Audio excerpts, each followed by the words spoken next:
I'm Angela Kelly Robeck, host of the Empowered Principal Podcast, a part of the Education Podcast Network, just like the show you're listening to now. Shows on the network are individually owned and opinions expressed may not reflect others. Find other education podcasts at edupodcastnetwork.com. Hello, EduMagicians. Welcome to the EduMagic Podcast with your host, Dr. Sam Fessich. Dr. Sam is a professor of education, author of EduMagic, and a pumpkin spice latte fan. This podcast is designed for pre-service teachers. Remember, friends, teaching doesn't begin at graduation, but during that first class at 8 a.m. Let's get this party started. Hello, friends, and welcome back to another episode of the EduMagic Podcast. Welcome to episode 64. This has been a long-awaited episode. All of you have voted for this topic, and it's all about virtual teaching opportunities this summer, how to help you guys navigate the job search in the fall. And I have an amazing guest on. Her name is Erin Lewis. She's from Clarion University. You may remember her from, I think it's episode 10 and 11, because those are very referenced episodes, a lot of referenced episodes in my podcast, and it's all about the job fair search. And we'll be talking about that later in the episode, but how to prep for an online job fair. But today we are discussing all about how to search for remote positions in the summer as teacher candidates. We'll be talking about how to navigate the virtual job search for fall teaching. And let's just get this party started. Erin, welcome to the show. Thank you so much for having me. Glad to be here. Woohoo! I'm so excited to have you. I posted out on all the social media. I'm so excited for this. So I am super pumped. Erin, can you please share a little bit about your current role in education before we get started today? Sure. I am currently a certified teacher, but I'm not teaching in the traditional sense. I currently serve as a NACE certified career coach at Clarion University, and I work with education majors, and I also specialize in working with our online students and online career services. Well, it sounds like you're the perfect person to be asking all of these virtual, online, remote teaching questions too. So let's get started with our first question. We know that many teacher candidates use the summertime to either take classes, go further in their coursework. They also work at summer camps, whether they're day camps or residential. But we know with COVID-19 that this summer is looking very different for them. So how can our teacher candidates, these are students who are freshmen, sophomore, juniors. We'll talk about our seniors in just a little bit, our graduating seniors. But how can they be searching for remote summer jobs? How do they even find out about where to look? What do they do? Give us the lowdown on all that. Right. So, that's one of the things I'm hearing from a lot of the students that I work with too, like, oh no, what do I do now? And, I think the big thing to think about is it doesn't matter what you do. It matters at the end, the story you tell. And I'm going to kind of come back to that comment. So, as you think about navigating this process and how do I transition from a summer camp that's going to give me experience with students and some similar classroom related experience, don't think in terms of it has to be the same. Think in terms of what transferable skills am I going to gain and how am I going to be able to talk about this someday? Because the ultimate thing to think about is everyone's going to see summer 2020 and know about, oh, COVID. That's right. So as you think about searching for positions for the summer, and maybe you're thinking about some remote positions because you do want to work with children in some way, the usual job search sites are still helpful. It's just we changed the wording that we use. So maybe instead of summer camp counselor, maybe we are searching for remote camp counselor positions because some summer camps, some YMCAs, some of these programs are taking their programs that are in person and trying to transition them to online. And those of us who are teachers know it's not the same, but it can be done equitably and it can be done well. And you as a young professional who has experience in technology and is really comfortable with it, you're exactly what they're looking for. So using the term remote position, remote teacher, remote counselor, remote tutor, all of these things, some of these companies that do in-person work are transitioning to online because they want income as well, and they need people they can rely on to provide that service. So use the word remote when you search things like Google, LinkedIn Jobs, Monster, all of those things. But the other thing to think about that's kind of a lost art is actually networking with friends and family to see if they know of anybody who is hiring online positions and online tutors in particular, if they're looking for summer reading programs and summer library programs. A lot of these things are moving online, so ask around, see who knows what. You never know what can come about from that, and it can be a really beneficial tool.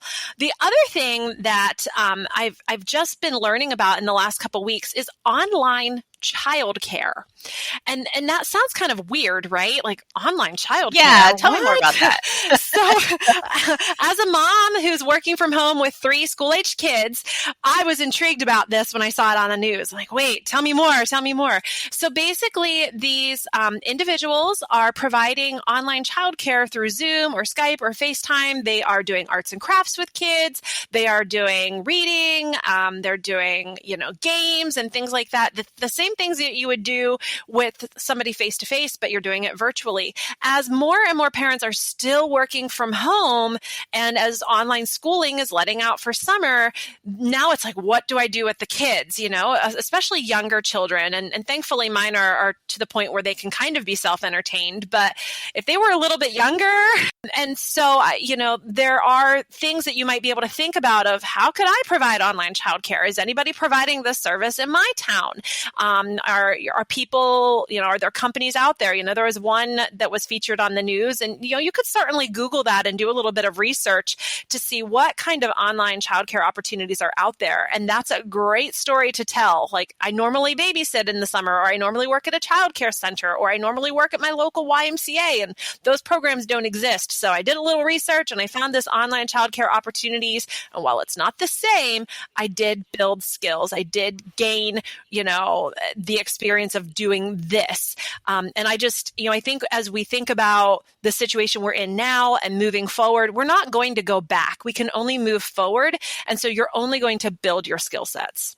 I love all that. I love it's not about what you do specifically. It's about the story that you tell. And that is so Absolutely important. Oh, I love that. So once we found maybe a position at a YMCA or a day camp that's transitioning to virtual learning, what are some best practice when it comes to interviewing in the online space? So what are some strategies that you have to help students, teacher candidates prepare for the interview, what to do during? How is it a little bit different than a face-to-face interview? Absolutely. My best piece of advice when it comes to online interviewing is to practice, and practice some more. A lot of you, exactly. There is no such thing as too much interview practice. The thing about online interviews is a lot of employers are really new to the technology, so they are also not super confident with it. If you can become confident with things like Zoom or Skype or Google Hangouts, FaceTime interviews, that confidence will show. And if your interviewer is fumbling, or if they, seem to be having trouble navigating it and you appear super confident, you're just going to shine. And it's not to say anything bad about employers. It's, they would much rather be talking to you face to face in most circumstances, but it is what it is, and this is the boat we're in. So we're going to row and we're going to go upstream. I will say that typically it's great to practice with somebody who knows about interviewing answers and how to respond to questions and all of that good stuff. But it's also really beneficial to practice with the friend using the technology just to get comfortable with the technology. Mm-hmm. Are you looking at the camera when you talk to the person, or are you looking at their picture on your screen? Mm-hmm. Always look at the camera. That's how you make the eye contact in an interview. Right. The other thing, and I see this a lot now that I'm, of course, meeting on a regular basis with students on Zoom, if your lighting isn't right, you sometimes look like you are a criminal from one of those interview interrogation, but we're trying to hide your face. So you want to make sure that your lighting is really good, that the lighting is in front of you, that your screen is bright. If you don't have good lighting in your house where you have a good background, a simple trick is you can take a house lamp and take the lampshade off and kind of set it behind your laptop so it's shining on your face. And then you have a nice light space that just, it makes your skin look better. It makes your face look clear and they can really see that. And you also want to think about what is in your background. Now, ordinarily, employers who are doing virtual interviews might be really picky about, are you in your kitchen or did you go to your coffee shop or did you go to a library or did you go to your career center? Every single employer I've talked with is like, listen, we know we're all stuck in wherever it is that we're stuck, and we're a little bit more forgiving and offering a little bit more grace in these things, but you still want to have a conversation with the people and pets who are in your house. Obviously dog barking, we cannot control dog barking or things like that. But, if you have a cat who prefers your laptop keyboard instead of, the back of the couch looking out the window, try to mitigate those things. If you can go into a space and close the door to keep everybody out, try to keep your family out of the screen and those sort of things. Like, let everybody know, listen, I am on a interview that's online. Stay out of the video. Don't make noise. Go outside. I just need 30 minutes of quiet. Whether or not that works in your house, if you have younger siblings, even before starting this podcast, I'm like, okay, everybody be quiet. Mommy's recording. Stay outside, leave me alone. And I guarantee at some point it's probably going to be disrupted. So, right. So, employers understand that we are in that situation now where it's just, we can't necessarily do the same types of things for an online interview that we would under normal circumstances. But try to do your very best to look at the camera, have a good light source, have good audio, and honestly, check with your career center. A lot of them are still working this summer and are offering virtual services. Maybe you can do a practice interview with your career center. So check those things out. I love that. That's fantastic for prep and how to, get yourself ready for that virtual interview, what to do during that virtual interview. My favorite part was have a conversation with the people and pets. Because, those pets, they need to listen sometimes. So my next question is, I know we have teacher candidates out there that are just chomping at the bit, ready to start their own teaching business online, whether that is creating material and sharing that out, or doing some tutoring or something like that. What are some best practices you have for teacher candidates who are ready to start their own remote teaching business? Well, first of all, I have to give them kudos and congratulate them for even thinking about doing something like that. And that's part of the battle, right? Is here's the box and I'm going to think outside of it. And that's a great story to tell. The next best tip I can give you is to consult your local small business development center. They have people there who specialize in small business development and that they can generally walk you through the process from start to finish. We're very fortunate at Clarion University. Ours is located right on campus, and I work pretty closely with those people. So they're going to be really glad that I gave a shout out to them. The other thing I will say is to do some research. What kind of business do you want to start? Do you want to actually be teaching? Do you want to be tutoring? Do you want to be providing resources? Do you want to be providing lesson plans? What are the resources? What's the business that you want to teach? And who's your target audience? Are you targeting parents? Are you targeting, schools? Are you looking at being maybe a supplemental resource for teachers? And see what's out there. Is there somebody who's already doing what you want to be doing? Can you have a conversation with that person? Virtually, you could have a little coffee talk with somebody and maybe get 10 minutes of their time to say, I want to be doing what you're doing. This is the situation I'm in. Summer jobs aren't working out how I wanted. I see you're doing this. Would you mind spending 10 minutes with me and maybe talking a little bit about how you got started? Listen, people love to talk about themselves. I promise you. Especially if you're not like in direct competition, if they're in another state or they're doing this. But even so, the market is definitely not saturated for this type of an experience. So take advantage of people who are already, blazed the trail for you and see if they're willing to share information. Listen, teachers are amazing people. We want to help. We want to teach other people, which is why we are in this field, right? So seek out the knowledge and generosity of people, but truly, your small business development center can help you navigate all of the technical end of things, like taxes and liability and all that stuff that I certainly do not understand, nor do I want to understand, but there is somebody there who does. That's an amazing resource. Thank you so much for sharing that. And generally, I believe their services are no cost or low cost. It's kind of what they specialize in. So it's a really good written to take advantage of. It's a win-win. That's awesome. All right, so let's fast forward to, we talked before we started to record, those student teachers that may have spring 2020 student teaching written on their resume, or let's even go to our fall student teachers as well. But in general, let's fast forward to our graduates, the students who graduated this past May. Congratulations to all of you. You made it. You did it. Woo-hoo!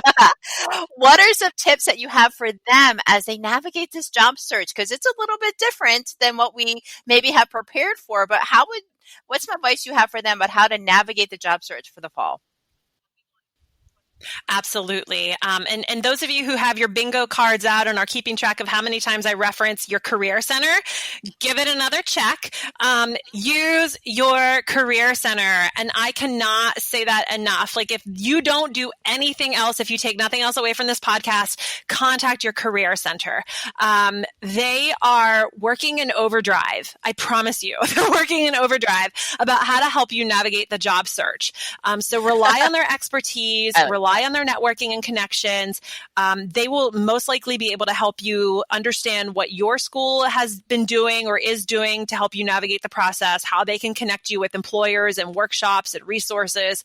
There's a lot that's going on. And I've been in, the field of career development for quite some time now. We won't say how long, but we'll just say quite some time. And generally things kind of die down after graduation as far as employers holding events and campus recruitment and things like that. I am firmly going to say right now that things have been in overdrive. Your career centers are looking at what they can do to help you. School districts are going, oh my gosh, we need to fill positions and everything was canceled. They're going into overdrive about what they can do to attract you and recruit you. Take advantage of this. I mean, I will say that in education in particular, there's a high need. We know this. There's opportunities that are out there, and the world is your oyster at this point. It's rather easy to find what districts are hiring by holding remote career fairs, by reaching out to career centers, going, okay, we want to have campus interviews. Can we do this virtually? Those sort of things are out there. So do your research using your career center. Also, if there are individual schools that you are particularly interested in, check them out. Check their website out. Are they hosting events? And a lot of them are hosting virtual meet and greets. They are hosting information sessions. Some of them are hosting open interviews where basically you submit a resume and they'll talk to you for about 5 minutes to see, if you're meeting their qualifications. Also, check out your local teacher organizations, state teacher organizations, national teacher organizations to see what kind of events they may be hosting. A lot of in-person job fairs that were scheduled to happen have either been moved to online or they were moved online and now a recording exists somewhere. Your career center should have a lot of that information if you reach out to them. And I just checked off Career Center again off my bingo board. So thank you. Yes, I love that. I love the idea of reaching out and looking at the school that you're really interested in and seeing if they have anything posted on their website. Would you recommend teacher candidates reaching out to HR to see if they're having any virtual events, or is that too forward? No, I think at this point, everyone's sort of in the life raft and we're all just trying to do the best that we can. And maybe they haven't thought about that, or maybe they're in the process of it. And of course, everyone's working remote. So, there's a lot of relay that has to happen. So they may be able to share that information if you email them or if you call them.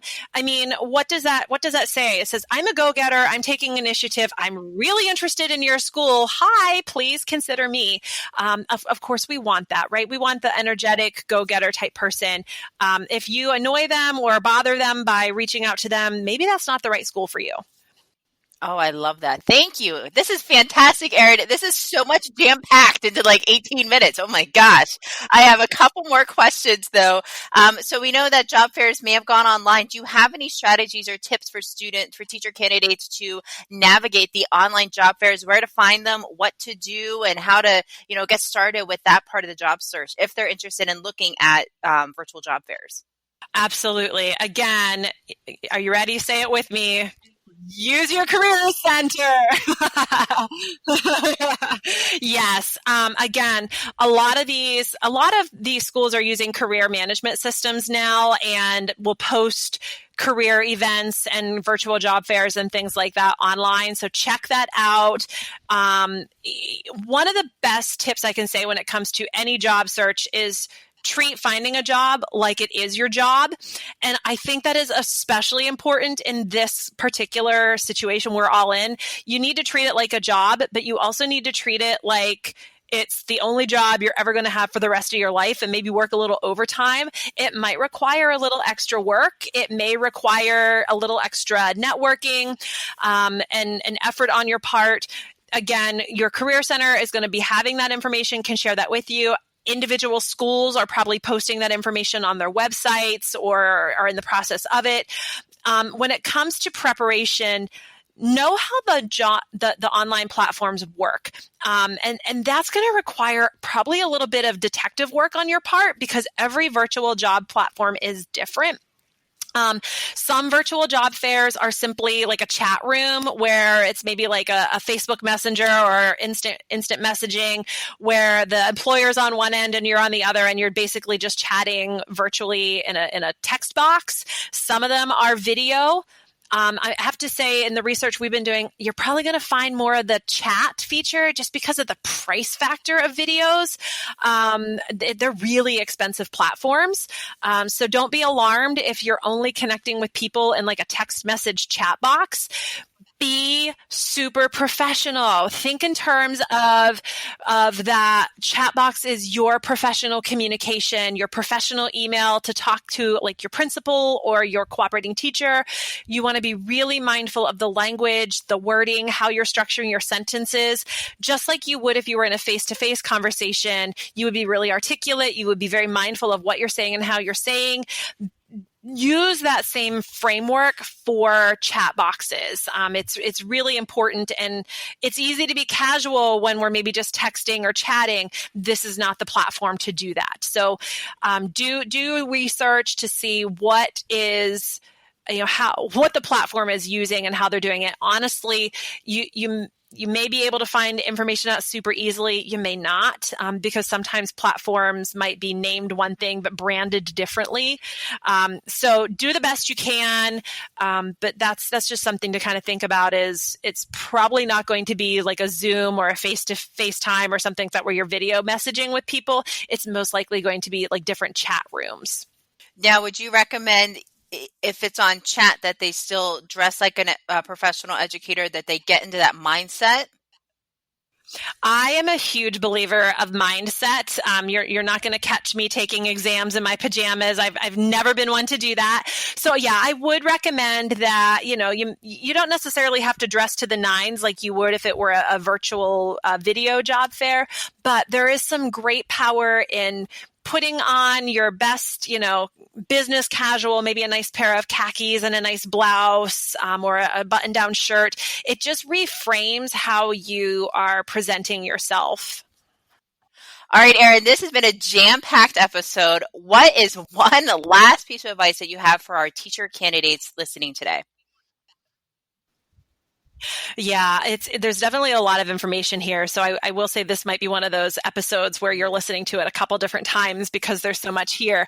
But one final tip that I can share is to remember that everybody is navigating this situation, from school administrators, HR personnel, your professors, your cooperating teachers, and summer jobs. Like, everybody is going to look at spring 2020 and say, oh, don't have fear about, oh, well, my student teaching experience wasn't what I thought, or my summer job experience wasn't what I thought. honestly, none of us thought that we would be here navigating these waters, but we are. So again, just like I said at the beginning, it's not about what your summer experience is. It's not about what you did during student teaching at this point. It's all about the story that you tell.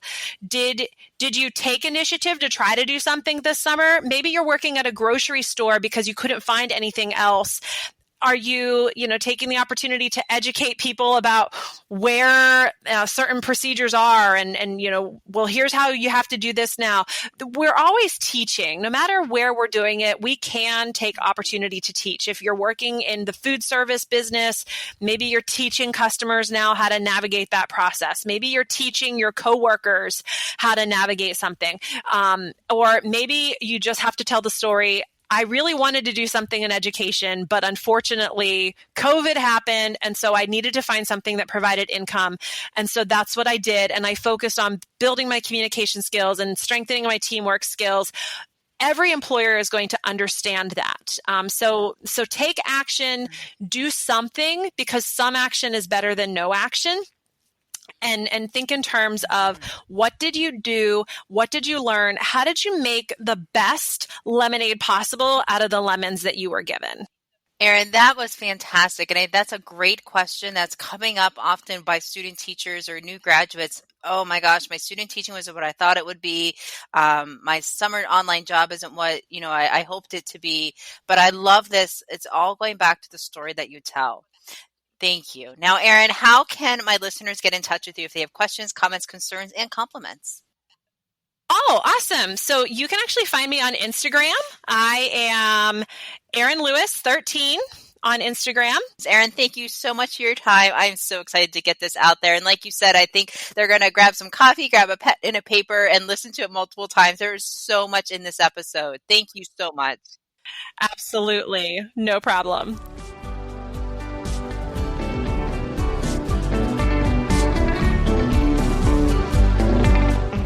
There you have it, EduMagicians. If you enjoyed this episode, please subscribe and share it with your friends. For more EduMagic, check out sfessage.com and follow Dr. Sam on Twitter and Instagram @sfessage. Until next time, you have the EduMagic within you.